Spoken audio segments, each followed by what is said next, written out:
कौन बनेगा नेता। नगर निगम के चुनाव पास आने वाले थे। पूरे कानपुर शहर में टिकट को लेकर मारामारी शुरू थी, लेकिन सबसे ज्यादा चर्चा में वार्ड नंबर 40 की सीट थी। वो इसलिए क्योंकि इस बार वहां की सीट महिला के लिए आरक्षित थी। अब सवाल ये था कि चुनाव लड़ेगा कौन। इससे पहले ठाकुर साहब वहां से पार्षद थे और इस बार उन्होंने अपनी पत्नी सीमा ठाकुर को टिकट दिलवाई और ठाकुर साहब की शान के कारण सीमा जी ने 20,000 वोटों से चुनाव जीत लिया। अरे बधाई हो सीमा भाभी, अब तो आप वार्ड की पार्षद बन गई हैं। अब तो हमारे काम आप ही करवाएंगी। अरे ये तो सिर्फ नाम की पार्षद बनी है, वो तो महिला सीट आ गई, वरना पार्षद तो मुझे ही बनना था। अब भले ही चेहरा इसका होगा, लेकिन पावर तो मेरी ही होगी।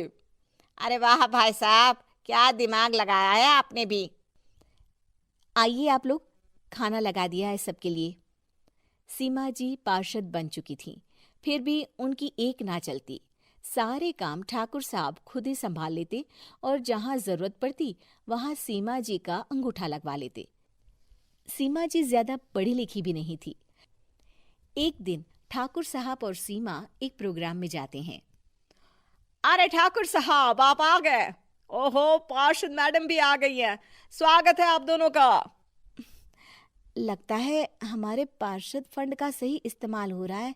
चलिए अब उद्घाटन करते हैं। ये लीजिए ठाकुर साहब कैची, आप ही सबसे पहले प्रवेश कीजिए। सब लोग आगे निकल जाते हैं और सीमा जी पार्षद होने के बावजूद भी पीछे खड़ी रह जाती हैं। वो देखती हैं कि वेलकम बोर्ड पर उनका नाम है, लेकिन महिला होने के कारण कोई उनका सम्मान नहीं कर रहा। अगले दिन एक आदमी उनके घर आता है। अरे ठाकुर साहब नमस्कार। कल ना हम नोटिस किए कि हमारा घर तो अवैध है और नगर निगम वाले उसे तोड़ने आ रहे हैं। अरे कुछ कीजिए ना ठाकुर साहब। देखो भाई, मैं तो ज्यादा कुछ कर नहीं सकता, पर अगर तुम सबकी जेब गर्म कर दो तो कुछ हो सकता है।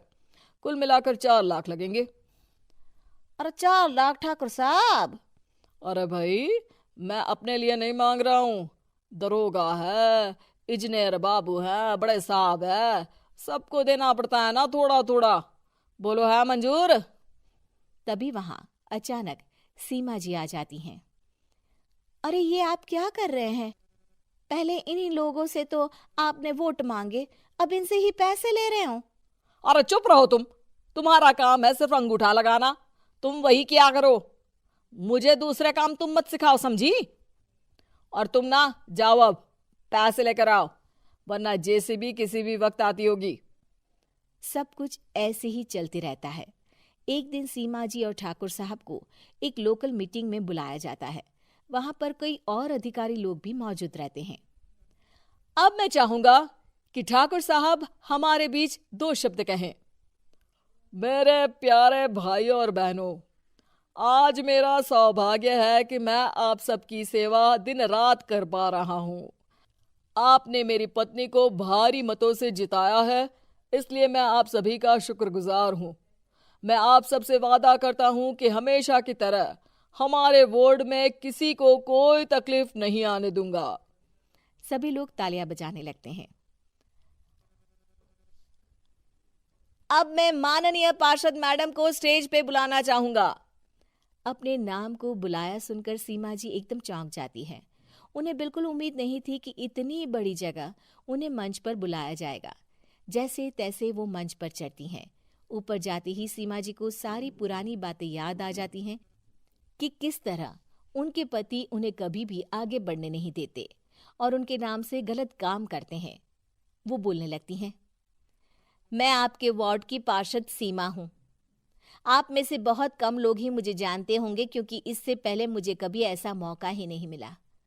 सारे मौके मेरे पार्षद पति यानी आपके ठाकुर साहब ही लेते रहे, लेकिन आज ये मौका मुझे मिला है तो मैं इसे ऐसे ही नहीं जाने दूंगी।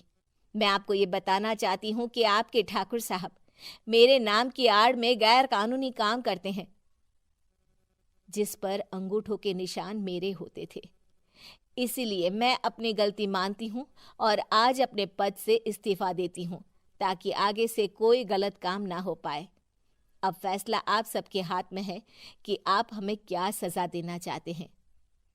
सीमा जी की बातें सुनकर ठाकुर साहब के चेहरे का रंग उड़ जाता है और वो शर्म से मुंह नीचा करके वहां से चले जाते हैं और पद से इस्तीफा देकर ही सही सीमा जी अपने आप में आत्मविश्वास महसूस करती हैं।